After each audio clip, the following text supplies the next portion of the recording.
Hello, everyone. Oh, what a beautiful spot to be up here, seeing this beautiful crowd that is queer and diverse and trans and gorgeous. Yes.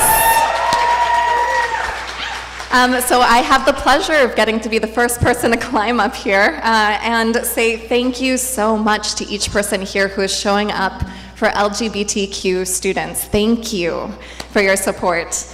I'll tell you a little bit more about myself. It was already mentioned that I am a medical student, a second career medical student in the UC Berkeley UCSF Joint Medical Program.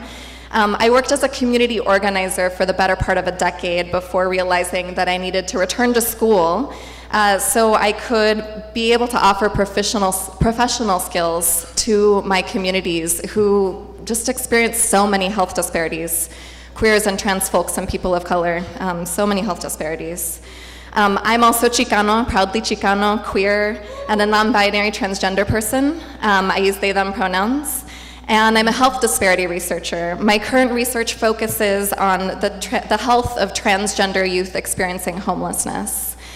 This is a really interesting time to be doing transgender health research because in the last few years, for the first time, we're really seeing helpful, just great data on trans people. So being a bit of a research nerd, I thought I'd share a couple of statistics with you today. Compared to cis people, meaning people who are not transgender, trans people are almost twice as likely to not graduate from high school, and half as likely to graduate from college or technical school. What's behind this? Certainly discrimination, including bullying, and the way that discrimination impacts trans people's abilities to live full, happy, healthy lives that we deserve. Another example, statistics show that trans people are much more likely to live in poverty and to be unemployed or unable to work.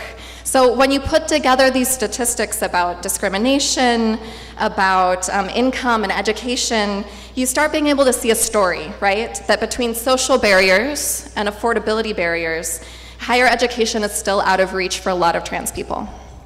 Add on other experiences of marginalization, like coming from an immigrant family, as I do, being a person of color, growing up in poverty, having a disability, having an experience of incarceration, and access to education becomes more and more inaccessible.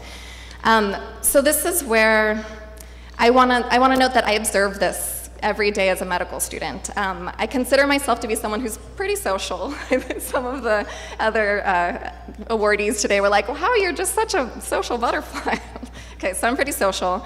And I know a good number of people in my field. However, I can count the number of transgender physicians that I have met on one hand, and I can count the number of transgender medical students I know on my other hand.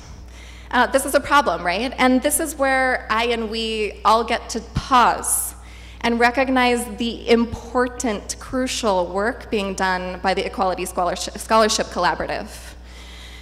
Queer and trans students need our community's support to be able to reach high, get educated at every level of education, from high school to community college. I love that there's so many great community college scholars here. And to break glass ceilings, to become leaders advocating for our communities.